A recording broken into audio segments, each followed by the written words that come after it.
The Boox Note Air 5C is a great device, but it has some issues.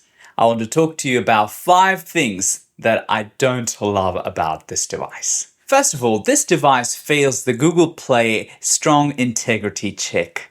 Now, this can be a huge deal for people who want to use this device for work or any other sensitive task.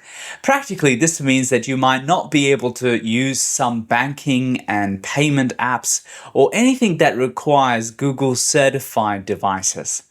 If you want to use the Boox Air Note 5C for any sensitive corporate work, you need to make sure that this is compatible with it. Basically, a strong integrity fail means that the device is not considered trustworthy by Google's highest security standards, and many security-sensitive apps will not work. Having said that, my Lenovo tablet M11 too fails this test. Boox is not alone in this.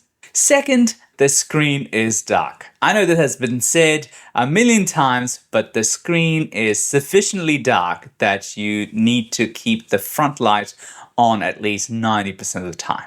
I've been using this for some time and I find that compared to my other eink devices, it's dark. But it's not just an issue with the 5C, it's a problem with most Collider 3 screens. It's just a color eink limitation, sadly. Third, it has low resolution. It's fine for black and white things, but as soon as color kicks in, the resolution drops to half the resolution of black and white. This is noticeable. Colors are somewhat grainy and pixelated.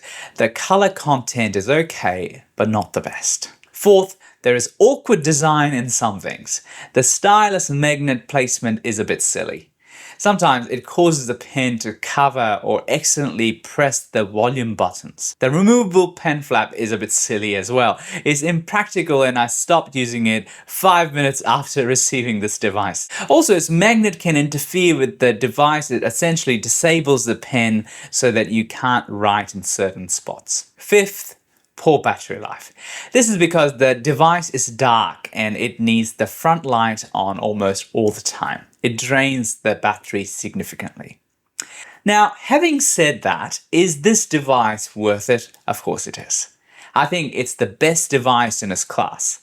But I wanted to highlight these issues so that people know what they are buying. But also so that developers will listen to some of these concerns and do something hopefully to improve their future devices. Do you enjoy honest reviews about e-ink technology? Please subscribe for more.